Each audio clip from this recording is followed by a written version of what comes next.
김유는 1심 동체라더니 이명박 전 대통령이 3월 14일 날 검찰 소환 조사를 받았죠. 네. 예, 전 국민들이 지켜보는 가운데 검찰이 들어서면서 말도 안 되는 궤변을 늘어놓아서 지탄을 받고 있는 상황이고 조만간에 구속 여부가 결정이 될 것 같은데 그런 와중에서 김윤옥 여사에 대한 비리 문제가 속속들이 지금 속보로 전해지고 있습니다. 네, 지금 가장 이슈인 거는 그 다스의 법인카드를 4억 원 이상 백화점 혹은 면세점에서 결제를 한 사실이 밝혀지면서 네. 네, 이거는 다스의 실소유자가 MB임을 보여주는 정황이기는 한데 그건 솔직히 이제 지겹고 네. 다스는 이거 뻔한 얘기고. MB 거니까. 뭐 더 이상 우리끼리 뭐 논란의 네, 소리가 맞아요. 없는 얘기예요. 그 정황이고 그리고 또 이거는 횡령이기 때문에 전혀 그 업무와 관련이 없는 사람이잖아요. 네. 어떻게든 이거는 법적 책임을 물을 수밖에 없는 아주 좋은 먹잇감이 나온 거죠. 상식적으로 생각을 해보자고요. 어떤 회사가 있어요. 그 회사랑 아무 상관없는 사람이 그 회사에서 나온 법인카드로 4억 원어치의 결제를 했다. 100% 아닙니까? 뭐 생각해볼 그러니까 일인가요, 이게? 막 굳이 얘기할 필요도 없을 것 같아요. 너무 당연한 그거라서. 그리고 이게 90년대 중반부터 네. 2007년까지 굉장히 오랜 시간 동안 사용을 했어요. 예. 그러니까 이런 상황에서 다스는 누구 거냐. 뭐 질문 자체가 이제 모호해지는 네, 맞아요. 상황이에요. 이제는 그런 질문 자체는 이제 무의미한 것 같고. 그리고 그뿐만 아니라 국가정보원에서 청와대로 건네진 10만 달러. 그죠. 약 1억 원. 예. 그 부분에 있어서도 연루 의혹을 받고 있죠. 네, 그 김희중 전 제1부속실장이 진술한 바로는 그 김 여사의 보좌 여자 행정관에게 전달했다 이런 진술이 나왔기 때문에 네. 이 부분에도 확실히 조사를 해봐야 되는 부분이고요. 네, 예. 그리고 이거 말고도 하나 더 있죠. 삼성전자 전무이자 그 MB의 사위인 그 이상주가 진술을 한 바로는 그 5억 원 안팎을 이상득 전 의원과 자신을 거쳐서 이제 전달이 되었다 이런 얘기도 했기 때문에 혼자 도대체 몇억 원을 먹은 거죠? 이거 엄청 네, 장난 아니네요 지금. 예, 진짜 이거는 가족 사기단이에요. 그렇죠. 네. 이런 걸 도덕적 해이? 뭐 그렇게 말하나요? 도덕적 해이가 아니라 같은 그런 도덕적인 용어로는 표현할 수 없어요. 이건 쓰레기예요. 네, 이런 그냥 작정한 거예요. 도덕적 해이가 어느 날 온 게 아니라 네, 그냥 쓰레기.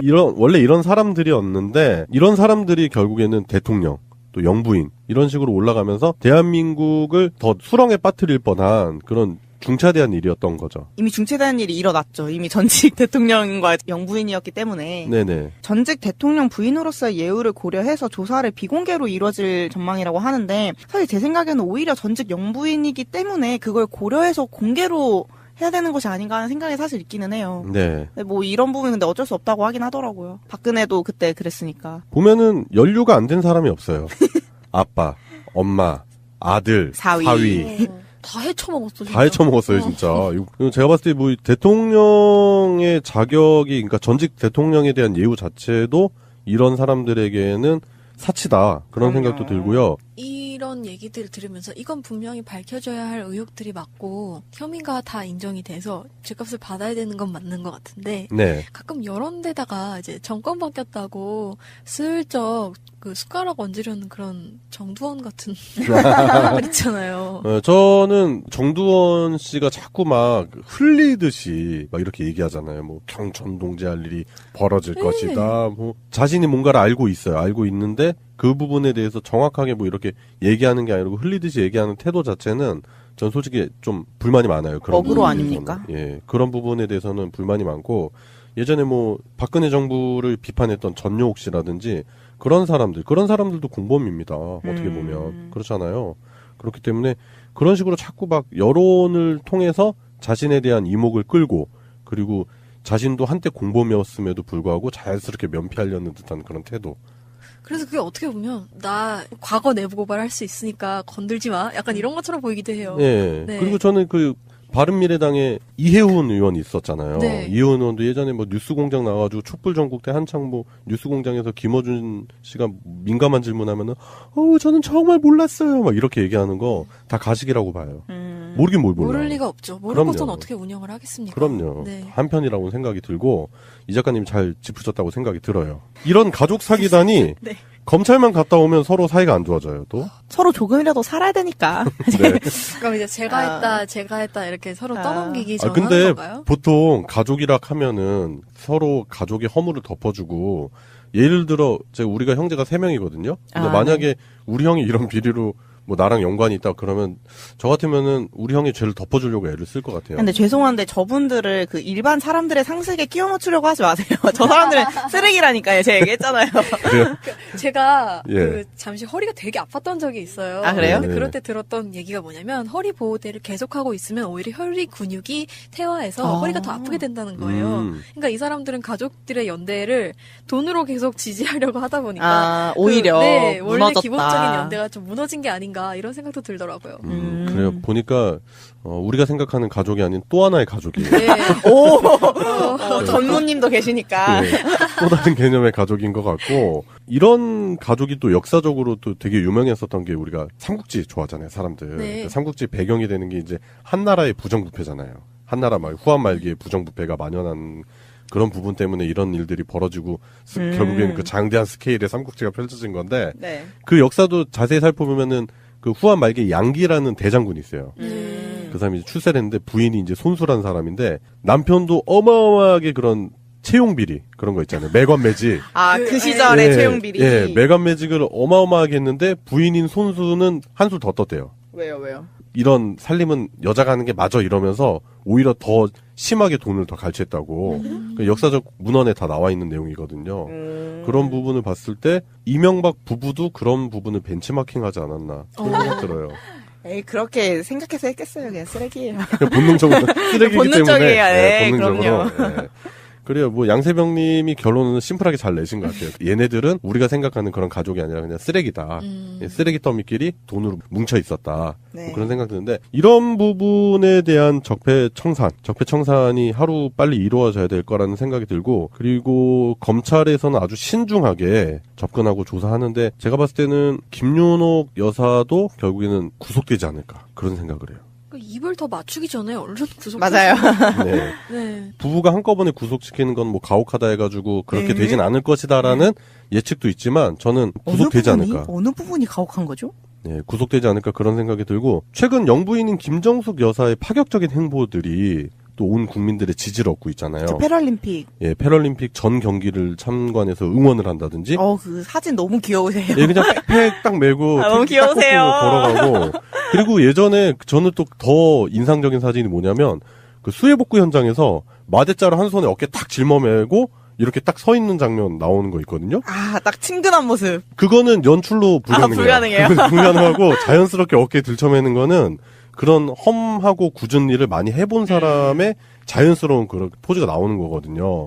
그런 부분을 봤을 때 우리가 원하는 대통령, 우리가 원하는 영부인의 모습 그런 부분을 생각해 본다면 우리나라 역사에서 대통령과 영부인의 이미지를 더럽힌 자들 이명박과 김윤옥 반드시 구속돼야 된다. 저는 그런 생각이 듭니다. 아베 총리가 지금 현재 진퇴양난이죠. 예, 이런 상황에서 아베도 박근혜처럼 물러나게 되는 것인가라는 주제에 대해서 얘기를 해볼 건데요. 지금 현재 일본에서 일본 촛불이 계획되고 있다고 해요. 공문서를 위조해서 네. 네, 많은 국민들의 공분을 사서 이제 한국 촛불 집회를 본받자 이러면서 이제 한 1,000명 정도가 모여서 한번 시위를 했다고 해요. 네. 네. 저희가 조금 이제 힘을 좀 실어줘야 할까? 약간 응원을 해줘야 되는 그런 단계가 아닐까 싶어요. 예, 그래서 트위터나 각가지 SNS를 통해서 이런 일본 국민들을 응원하는 한국민들의 마음들이 전달이 되고 있는데요. 뭐 일단 소개를 해드리자면 뭐 이런 재밌는 얘기도 있어요. 우리도 200만 명 넘게 모이니 대통령이 바뀌더군요. 파이팅. 뭐 이런 거. 어떤 댓글로는 한류가 유행인데 탄핵도 유행이라고. 네. 그래서 답장하듯이 또 이제 일본 분들께서는 저 일본인이에요. 이 해시태그를 보다가 울컥했어요. 유유. 지금 조금씩 사람들이 일본 정부에게 위화감을 가지기 시작한 건 확실해요. 그래도 젊은 애들은 아직 관심이 없는 게 현실이기도 하고 그건 너무 답답해요. 힘이 엄청났어요. 동아시아는 이어질 수 있다. 우리도 힘낼게요. 3.1 독립운동 때. 네, 맞아요. 맞아요. 나도 그 생각이 인도 났어. 등에서 이제 지원이나 네. 응원이 날아오는 것처럼. 예, 3.1 운동을 통해서 중국의 5.4 운동도 일어나고 그랬었잖아요. 네. 이런 부분을 생각한다면은 이번 촛불이 기폭제가 돼서 동아시아에 다 쓸어버려? 동아시아에 있는 적폐들, 그 적폐 역사들을 한꺼번에 시민의 힘으로 쓸어버리는 동아시아 시민혁명의 단초다. 그런 생각도 들어요. 맞아요. 사실 작년까지는 촛불혁명 혁명이나 촛불 집회에 대해서 그렇게 긍정적인 반응은 사실 아니었던 것 같은데 일본에서. 근데 이번에 아베가 돌이킬 수 없는 스캔들이 터진 거잖아요 지금. 네. 거의 MB처럼 뭔가 지금 막 터지고 있는데 일본 국민들이 봤을 때 혐한이 한창 이슈였어가지고 사회생활적으로 조금 걱정을 했었는데 오히려 이런 부분에서는 한국이었으면 아베는 벌써 탄핵이었다. 한국을 바꾼 건 한국 국민들이다. 일본도 일본 국민들이 바꿔야 된다. 이런 식으로 굉장히 좋은 점들을 본받아서 이렇게 벤치마킹 하려는 모습이 보여서 저는 좀 다행이기도 하고 뿌듯하다고 생각이 들어요. 소개해드린 글 중에서 좀 마음이 안타까웠던 게 청년층들의 관심이 없다. 전 이게 되게 신기했어요. 어떻게 네. 좀 낯설지 않나요? 예, 이런 그렇죠. 근데 분들이? 이미 일본에서 뭐 청년들이 사회적으로 패배감, 좌절감 때문에 뭐 사회와의 완전히 단절된 그런 삶을 살아가는 분들이 많다고 하고 정치나 이런 부분에 대해 이슈에 대해서 관심이 없다. 그렇기 때문에 아베 같은 극우 정당들이 계속 득세를 하는 원인이 되고 있다. 그리고 아베 같은 극우 정당들이 자꾸 그런 부분을 유도를 해낸다. 정치 혐오감, 사회와의 단절.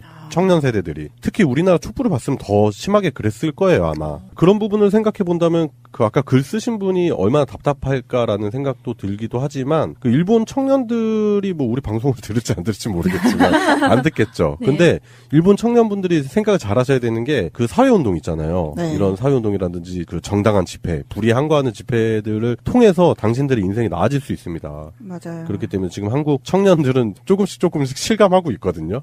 그렇기 때문에 이런 청년층들의 외면 이런 부분은 좀 마음이 많이 안타깝네요.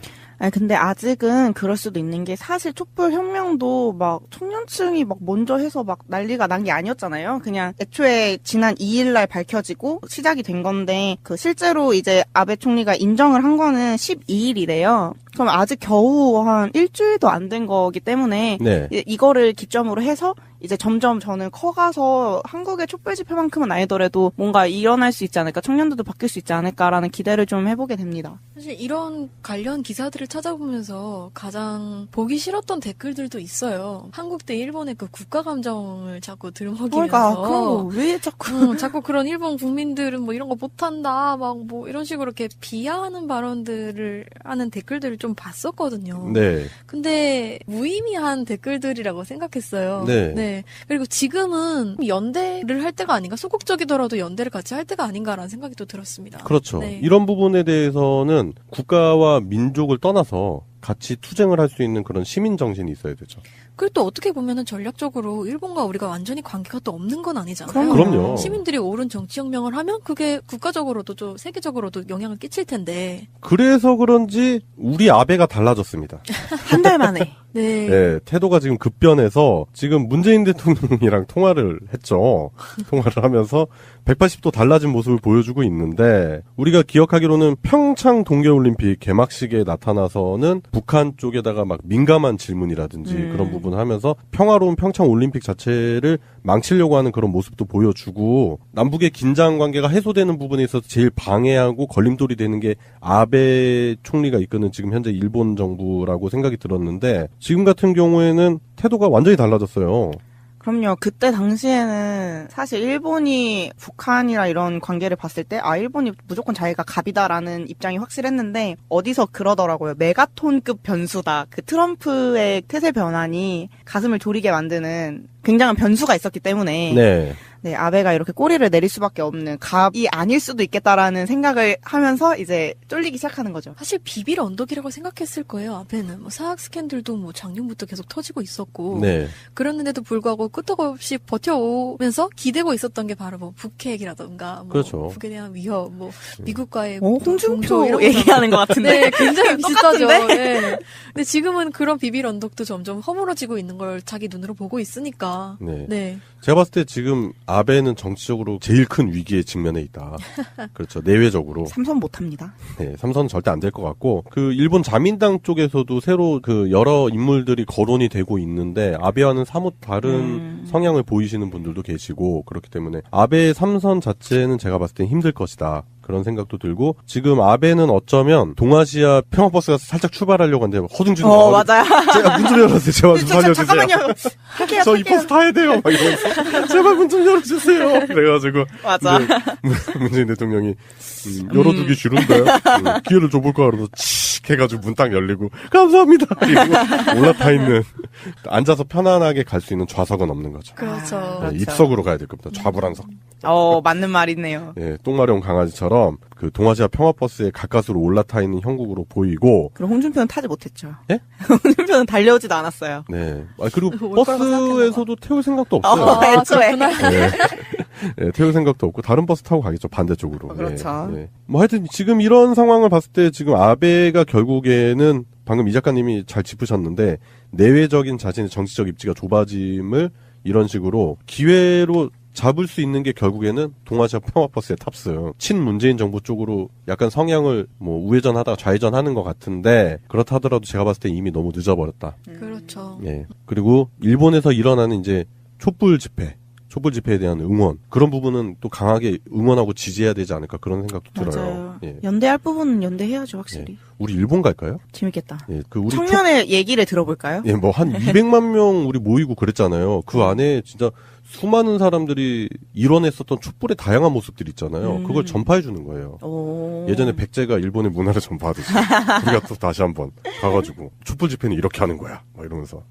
그분들이 견학으로 오시는 게 좀 더 빠를 것 같아요. 그래요? 우리가 파견 가는 것보다? 하긴 일본은 또 방사능 문제도 있고 선택하기가 좀 그런 부분이 제 언어가 안 있는데. 돼서요. 또 언어도 안 되기도 하고 우리가 가서 보여주는 거예요. 하려면 이 정도는 해야 된다. 바디랭귀지로. 네. 그리고 일본어 하는 사람이 있겠죠. 설마. 그죠. 네, 또 우리끼리 말도 안 되는 상상을 해봤는데 뭐 하여튼 재작년 우리가 보여줬었던 그 촛불의 열기 그런 부분이 자연스럽게 지금 현재 일본도 사회적으로 문제가 많아요. 그런 부분들 때문에. 그리고 지금 총리라는 아베라는 자의 그런 사학 비리라든지 각종 비리에 연루되어 있는 그런 모습들이 일본 국민들을 화나게 했고 결국 일본 국민들이 봤을 때 가장 최근에 벤치마킹 할 수 있는 집회 뭐니 해도 대한민국의 촛불 집회겠죠. 그 부분을 보고 좋은 사회적 운동이 확산되고 있는 게 아닌가라는 생각이 들고 네, 그리고 최근에 중국에서는 시진핑 주석이 가림막도 없는 상황에서 공개 투표를 해가지고 99.8%의 그 찬성률을 진짜 말도 안 된다, 진짜로. 저 중국- 그리스예요? 그리스예요, 이제. 도편 막 출병제하고 막. 예, 하여튼 그런 식으로 장기 집권 개헌에 통과가 됐대요. 이런 부분 때문에 이제 중국의 지식인들이라든지 해외에 나가 있는 유학생들을 중심으로 Not My President 그런 운동이 지금 확산되고 있는데 이 부분에 있어서도 아마 대한민국의 촛불이 영향을 줄 수 있을 것이다. 저는 그런 생각도 들어요. 그리고 또 어떻게 보면은 전략적으로 일본과 우리가 완전히 관계가 또 없는 건 아니잖아요. 그럼요. 시민들이 옳은 정치혁명을 하면 그게 국가적으로도 좀 세계적으로도 영향을 끼칠 텐데. 그래서 그런지 우리 아베가 달라졌습니다. 한 달 만에. 네. 네, 태도가 지금 급변해서 지금 문재인 대통령이랑 통화를 했죠. 통화를 하면서 180도 달라진 모습을 보여주고 있는데 우리가 기억하기로는 평창 동계올림픽 개막식에 나타나서는 북한 쪽에다가 막 민감한 질문이라든지 그런 부분을 하면서 평화로운 평창 올림픽 자체를 망치려고 하는 그런 모습도 보여주고 남북의 긴장 관계가 해소되는 부분에 있어서 제일 방해하고 걸림돌이 되는 게 아베 총리가 이끄는 지금 현재 일본 정부라고 생각이 들었는데 지금 같은 경우에는 태도가 완전히 달라졌어요. 그럼요. 그때 당시에는 사실 일본이 북한이랑 이런 관계를 봤을 때, 일본이 무조건 자기가 갑이다라는 입장이 확실했는데, 어디서 그러더라고요. 메가톤급 변수다. 그 트럼프의 태세 변환이 가슴을 졸이게 만드는 굉장한 변수가 있었기 때문에, 네. 아베가 이렇게 꼬리를 내릴 수밖에 없는 갑이 아닐 수도 있겠다라는 생각을 하면서 이제 쫄리기 시작하는 거죠. 사실 비빌 언덕이라고 생각했을 거예요. 앞에는 뭐 사학 스캔들도 뭐 작년부터 계속 터지고 있었고, 네. 그랬는데도 불구하고 끄떡없이 버텨오면서 기대고 있었던 게 바로 뭐 북핵이라던가, 뭐 그렇죠. 북에 대한 위협, 뭐 미국과의 뭐 홍준표 공조 이런 얘기하는 것 같은데. 네, 굉장히 비슷하죠. 똑같은데? 네. 근데 지금은 그런 비빌 언덕도 점점 허물어지고 있는 걸 자기 눈으로 보고 있으니까. 네. 네. 제가 봤을 때 지금 아베는 정치적으로 제일 큰 위기에 직면해 있다. 그렇죠. 내외적으로. 삼선 못합니다. 네, 삼선은 절대 안 될 것 같고 그 일본 자민당 쪽에서도 새로 그 여러 인물들이 거론이 되고 있는데 아베와는 사뭇 다른 성향을 보이시는 분들도 계시고 그렇기 때문에 아베의 삼선 자체는 제가 봤을 땐 힘들 것이다. 그런 생각도 들고 지금 아베는 어쩌면 동아시아 평화버스가 살짝 출발하려고 하는데 허둥지둥 맞아요. 제가 문 좀 열어주세요. 제발 좀 살려주세요. 잠깐만요. 할게요. 저 이 버스 타야 돼요. 막 이러면서 제발 문 좀 열어주세요. 그래가지고 맞아. 문재인 대통령이 열어두기 싫은데 기회를 줘볼까 그러면서 씩 해가지고 문 딱 열리고 감사합니다 이러고 올라타 있는 앉아서 편안하게 갈 수 있는 좌석은 없는 거죠. 그렇죠. 네, 그렇죠. 입석으로 가야 될 겁니다. 좌불안석. 맞는 말이네요. 예, 똥마려운 강아지처럼 그 동아시아 평화버스에 가까스로 올라타 있는 형국으로 보이고. 그럼 홍준표는 타지 못했죠. 예? 홍준표는 달려오지도 않았어요. 네. 그리고 올 거라고 버스에서도 태울 생각도 없어요. 애초에. 네. 네, 태울 생각도 없고 다른 버스 타고 가겠죠. 반대쪽으로. 그렇죠. 예, 예. 뭐 하여튼 지금 이런 상황을 봤을 때 지금 아베가 결국에는 방금 이 작가님이 잘 짚으셨는데 내외적인 자신의 정치적 입지가 좁아짐을 이런 식으로 기회로 잡을 수 있는 게 결국에는 동아시아 평화버스의 탑승. 친문재인 정부 쪽으로 약간 성향을 뭐 우회전하다가 좌회전하는 것 같은데 그렇다 하더라도 제가 봤을 때 이미 너무 늦어버렸다. 그렇죠. 예. 그리고 일본에서 일어나는 이제 촛불 집회에 대한 응원. 그런 부분은 또 강하게 응원하고 지지해야 되지 않을까. 저는 일심 동체라더니 이명박 전 대통령이 3월 14일 날 검찰 소환 조사를 받았죠. 네. 예, 전 국민들이 지켜보는 가운데 검찰이 들어서면서 말도 안 되는 궤변을 늘어놓아서 지탄을 받고 있는 상황이고 조만간에 구속 여부가 결정이 될 것 같은데 그런 와중에서 김윤옥 여사에 대한 비리 문제가 속속들이 지금 속보로 전해지고 있습니다. 네, 지금 가장 이슈인 거는 그 다스의 법인카드를 4억 원 이상 백화점 혹은 면세점에서 결제를 한 사실이 밝혀지면서 네. 네, 이거는 다스의 실소유자가 MB임을 보여주는 정황이기는 한데 그건 솔직히 이제 지겹고 네. 다스는 이거 뻔한 다스 얘기고. MB 거니까. 뭐 더 이상 우리끼리 뭐 논란의 네, 소리가 맞아요. 없는 얘기예요. 그 정황이고 그리고 또 이거는 횡령이기 때문에 전혀 그 업무와 관련이 없는 사람이잖아요. 네. 어떻게든 이거는 법적 책임을 물을 수밖에 없는 아주 좋은 먹잇감이 나온 거죠. 상식적으로 생각을 해보자고요. 어떤 회사가 있어요. 그 회사랑 아무 상관없는 사람이 그 회사에서 나온 법인카드로 4억 원어치의 결제를 했다. 100% 아닙니까? 뭐 생각해볼 그러니까 일인가요, 이게? 막 굳이 얘기할 필요도 없을 것 같아요. 너무 당연한 그거라서. 그리고 이게 90년대 중반부터 네. 2007년까지 굉장히 오랜 시간 동안 사용을 했어요. 예. 그러니까 이런 상황에서 다스는 누구 거냐. 뭐 질문 자체가 이제 모호해지는 네, 맞아요. 상황이에요. 이제는 그런 질문 자체는 이제 무의미한 것 같고. 그리고 그뿐만 아니라 국가정보원에서 청와대로 건네진 10만 달러. 그죠. 약 1억 원. 예. 그 부분에 있어서도 연루 의혹을 받고 있죠. 네, 그 김희중 전 제1부속실장이 진술한 바로는 그 김 여사의 보좌 여자 행정관에게 전달했다. 이런 진술이 나왔기 때문에 네. 이 부분에도 확실히 조사를 해봐야 되는 부분이고요. 네, 예. 그리고 이거 말고도 하나 더 있죠. 삼성전자 전무이자 그 MB의 사위인 그 이상주가 진술을 한 바로는 그 5억 원 안팎을 이상득 전 의원과 자신을 거쳐서 이제 전달이 되었다. 이런 얘기도 했기 때문에 혼자 도대체 몇 억 원을 먹은 거죠? 이거 엄청, 네, 장난 아니네요, 지금. 예, 진짜 이거는 가족 사기단이에요. 그렇죠. 네. 이런 걸 도덕적 해이? 뭐 그렇게 말하나요? 도덕적 해이가 아니라, 같은 그런 도덕적인 용어로는 표현할 수 없어요. 이건 쓰레기예요. 네, 그냥 작정한 거예요. 도덕적 해이가 어느 날 온 게 아니라, 네, 그냥 쓰레기. 원래 이런 사람들이었는데, 이런 사람들이 결국에는 대통령, 또 영부인, 이런 식으로 올라가면서 대한민국을 더 수렁에 빠뜨릴 뻔한 그런 중차대한 일이었던 거죠. 이미 중체된 일이 일어났죠. 이미 전직 대통령과 영부인이었기 때문에. 네네. 전직 대통령 부인으로서의 예우를 고려해서 조사를 비공개로 이뤄질 전망이라고 하는데 사실 제 생각에는 오히려 전직 영부인이기 때문에 그걸 고려해서 공개로 해야 되는 것이 아닌가 하는 생각이 사실 있기는 해요. 네. 근데 뭐 이런 부분은 근데 어쩔 수 없다고 하긴 하더라고요. 박근혜도 그때 그랬으니까. 보면은 연류가 안 된 사람이 없어요. 아빠, 엄마, 아들, 사위. 다 헤쳐먹었어. 진짜. 다 헤쳐먹었어요, 진짜. 이거 제가 봤을 때 뭐 대통령의 자격이, 그러니까 전직 대통령에 대한 예우 자체도 이런 사람들, 응원이나 네. 응원이 날아오는 것처럼. 예, 3.1 운동을 통해서 중국의 5.4 운동도 일어나고 그랬었잖아요. 네. 이런 부분을 생각한다면은 이번 촛불이 기폭제가 돼서 동아시아에, 다 쓸어버려? 동아시아에 있는 적폐들, 그 적폐 역사들을 한꺼번에 시민의 힘으로 쓸어버리는 동아시아 시민혁명의 단초다. 그런 생각이 또 들어요.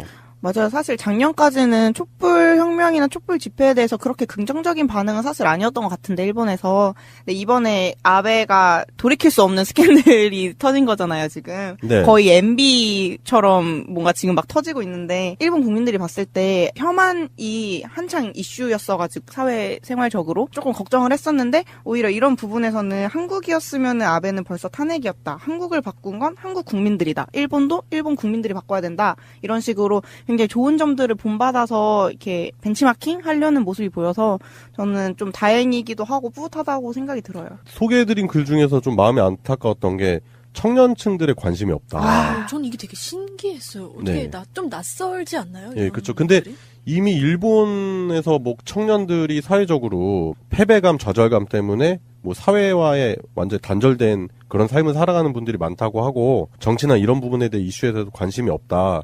그렇기 때문에 아베 같은 극우 정당들이 계속 득세를 하는 원인이 되고 있다. 그리고 아베 같은 극우 정당들이 자꾸 그런 부분을 유도를 해낸다. 정치 혐오감, 사회와의 단절. 청년 세대들이 특히 우리나라 촛불을 봤으면 더 심하게 그랬을 거예요 아마. 그런 부분을 생각해 본다면 그 아까 글 쓰신 분이 얼마나 답답할까라는 생각도 들기도 하지만 그 일본 청년들이 뭐 우리 방송을 들을지 안 들을지 모르겠지만 안 듣겠죠. 네. 근데 일본 청년분들이 생각을 잘 하셔야 되는 게 그 사회운동 있잖아요. 네. 이런 사회운동이라든지 그 정당한 집회, 불의에 항거하는 집회들을 통해서 당신들의 인생이 나아질 수 있습니다. 맞아요. 그렇기 때문에 지금 한국 청년들은 조금씩 실감하고 있거든요. 그렇기 때문에 이런 청년층들의 외면 이런 부분은 좀 마음이 많이 안타깝네요. 아니 근데 아직은 그럴 수도 있는 게 사실 촛불 혁명도 막 청년층이 막 먼저 해서 막 난리가 난 게 아니었잖아요. 그냥 애초에 지난 2일날 밝혀지고 시작이 된 건데 그 실제로 이제 아베 총리가 인정을 한 거는 12일이래요. 그럼 아직 겨우 한 일주일도 안 된 거기 때문에 네. 이거를 기점으로 해서 이제 점점 저는 커가서 한국의 촛불 집회만큼은 아니더라도 뭔가 일어날 수 있지 않을까, 청년들도 바뀔 수 있지 않을까라는 기대를 좀 해보게 됩니다. 사실 이런 관련 기사들을 찾아보면서 가장 보기 싫었던 댓글들도 있어요. 한국 대 일본의 그 국가 감정을 자꾸 들먹이면서 그러니까 그런 거 왜 자꾸 자꾸 그런 일본 국민들은 뭐 이런 거 못한다 막 뭐 이런 식으로 이렇게 비하하는 발언들을 하는 댓글들을 좀 봤었거든요. 네. 근데 무의미한 댓글들이라고 생각했어요. 네. 그리고 지금은 연대를 할 때가 아닌가, 소극적이더라도 연대를 같이 할 때가 아닌가라는 생각이 또 들었습니다. 그렇죠. 네. 이런 부분에 대해서는 국가와 민족을 떠나서 같이 투쟁을 할 수 있는 그런 시민 정신이 있어야 되죠. 심하게 돈을 더 갈취했다고 그 역사적 문헌에 다 나와 있는 내용이거든요. 그런 부분을 봤을 때 이명박 부부도 그런 부분을 벤치마킹하지 않았나 그런 생각 들어요. 에이 그렇게 생각해서 했겠어요. 그냥 쓰레기예요. 그냥 본능적으로 쓰레기이기 본능적이에요. 때문에 네, 본능적으로. 그럼요. 네. 그래요. 뭐 양세병님이 결론은 심플하게 잘 내신 것 같아요. 얘네들은 우리가 생각하는 그런 가족이 아니라 그냥 쓰레기다. 쓰레기 더미끼리 돈으로 뭉쳐 있었다. 네. 뭐 그런 생각 드는데 이런 부분에 대한 적폐청산이 하루 빨리 이루어져야 될 거라는 생각이 들고, 그리고 검찰에서는 아주 신중하게 접근하고 조사하는데 제가 봤을 때는 김윤옥 여사도 결국에는 구속되지 않을까 그런 생각을 해요. 입을 더 맞추기 전에 얼른 구속. 맞아요. 네. 네. 부부가 한꺼번에 구속시키는 건 뭐 가혹하다 해가지고 그렇게 네. 되진 않을 것이다라는 예측도 있지만 저는 구속되지 않을까. 어느 부분이 가혹한 거죠? 네, 구속되지 않을까 그런 생각이 들고, 최근 영부인인 김정숙 여사의 파격적인 행보들이 또 온 국민들의 지지를 얻고 있잖아요. 저 패럴림픽. 예, 패럴림픽 전 경기를 참관해서 응원을 한다든지. 그 사진 너무 귀여우세요. 예, 그냥 백팩 딱 메고 너무 택시 딱 귀여우세요. 꽂고 걸어가고. 그리고 예전에 저는 또 더 인상적인 사진이 뭐냐면 그 수해복구 현장에서 마대자루 한 손에 어깨 딱 짊어매고 이렇게 딱 서 있는 장면 나오는 거 있거든요. 딱 친근한 모습. 그거는 연출로 불가능해요. 불가능해요? 불가능하고 자연스럽게 어깨에 들쳐매는 거는 그런 험하고 굳은 일을 많이 해본 사람의 자연스러운 그런 포즈가 나오는 거거든요. 그런 부분을 봤을 때 우리가 원하는 대통령, 우리가 원하는 영부인의 모습, 그런 부분을 생각해 본다면 우리나라 역사에서 대통령과 영부인의 이미지를 더럽힌 자들, 네. 이명박과 김윤옥 반드시 구속돼야 된다. 저는 그런 생각이 듭니다. 아베 총리가 지금 현재 진퇴양난이죠. 예, 이런 상황에서 아베도 박근혜처럼 물러나게 되는 것인가라는 주제에 대해서 얘기를 해볼 건데요. 지금 현재 일본에서 일본 촛불이 계획되고 있다고 해요. 공문서를 위조해서 네. 많은 국민들의 공분을 사서 이제 한국 촛불 집회를 본받자 이러면서 이제 한 1,000명 정도가 모여서 한번 시위를 했다고 해요. 네. 네. 저희가 조금 이제 힘을 좀 실어줘야 할까? 약간 응원을 해줘야 되는 그런 단계가 아닐까 싶어요. 예, 그래서 트위터나 갖가지 SNS를 통해서 이런 일본 국민들을 응원하는 한국민들의 마음들이 전달이 되고 있는데요. 뭐 일단 소개를 해드리자면 뭐 이런 재밌는 얘기도 있어요. 우리도 200만 명 넘게 모이니 대통령이 바뀌더군요. 파이팅 뭐 이런 거. 어떤 댓글로는 한류가 유행인데 탄핵도 유행이라고. 네. 그래서 답장하듯이 또 이제 일본 분들께서는 저 일본인이에요. 이 해시태그를 보다가 울컥했어요. 유유. 지금 조금씩 사람들이 일본 정부에게 위화감을 가지기 시작한 건 확실해요. 그래도 젊은 애들은 아직 관심이 없는 게 현실이기도 하고 그건 너무 답답해요. 힘이 엄청났어요.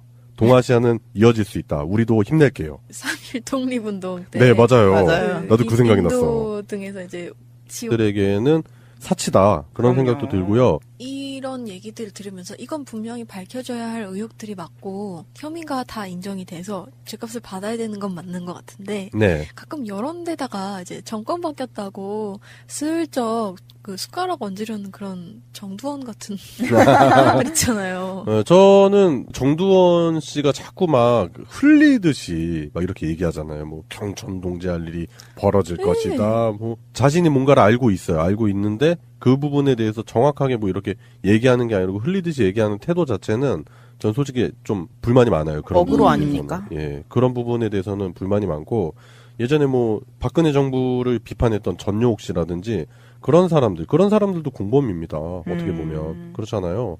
그렇기 때문에 그런 식으로 자꾸 막 여론을 통해서 자신에 대한 이목을 끌고 그리고 자신도 한때 공범이었음에도 불구하고 자연스럽게 면피하려는 듯한 그런 태도. 그래서 그게 어떻게 보면 나 과거 내부 고발할 수 있으니까 건들지 마. 약간 이런 것처럼 보이기도 해요. 예. 네. 그리고 저는 그 바른미래당에 이혜훈 의원이 있었잖아요. 네. 이혜훈 의원도 예전에 뭐 뉴스공장 나와가지고 촛불전국 때 한창 뭐 뉴스공장에서 김어준 씨가 민감한 질문하면은 저는 정말 몰랐어요. 막 이렇게 얘기하는 거 다 가식이라고 봐요. 모르긴 뭘 몰라. 모를 리가 없죠. 모르고선 그럼요. 어떻게 운영을 하겠습니까? 그럼요. 네. 한편이라고 생각이 들고 이 작가님 잘 짚으셨다고 생각이 들어요. 이런 가족 사기단이 네. 검찰만 갔다 오면 서로 사이가 안 좋아져요. 또. 서로 조금이라도 살아야 되니까. 네.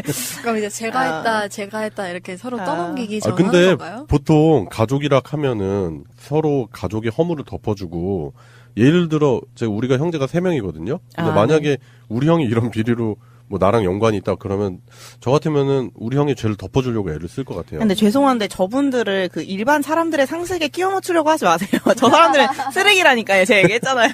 그래요? 제가 예. 그 잠시 허리가 되게 아팠던 적이 있어요. 아, 그래요? 근데 네. 그럴 때 들었던 얘기가 뭐냐면 허리 보호대를 계속하고 있으면 오히려 허리 근육이 퇴화해서 아. 허리가 더 아프게 된다는 거예요. 그러니까 이 사람들은 가족들의 연대를 돈으로 계속 지지하려고 하다 보니까 오히려 네, 원래 무너졌다. 기본적인 연대가 좀 무너진 게 아닌가 이런 생각도 들더라고요. 그래요. 보니까 우리가 생각하는 가족이 아닌 또 하나의 가족이에요. 네. 전무님도 계시니까. 네. 또 다른 개념의 가족인 것 같고 이런 가족이 또 역사적으로 또 되게 유명했었던 게 우리가 삼국지 좋아하잖아요, 사람들. 네. 삼국지 배경이 되는 게 이제 한나라의 부정부패잖아요. 한나라 말 후한 말기에 부정부패가 만연한 그런 부분 때문에 이런 일들이 벌어지고 결국에는 그 장대한 스케일의 삼국지가 펼쳐진 건데 네. 그 역사도 자세히 살펴보면은 그 후한 말기에 양기라는 대장군이 있어요. 그 사람이 이제 출세를 했는데 부인이 이제 손수란 사람인데 남편도 어마어마하게 그런 채용비리 그런 거 있잖아요. 매관매직. 그 시절의 예, 채용비리. 예, 매관매직을 어마어마하게 했는데 부인인 손수는 한술 더 떴대요. 왜요? 이런 살림은 여자가 하는 게 맞아 이러면서 오히려 더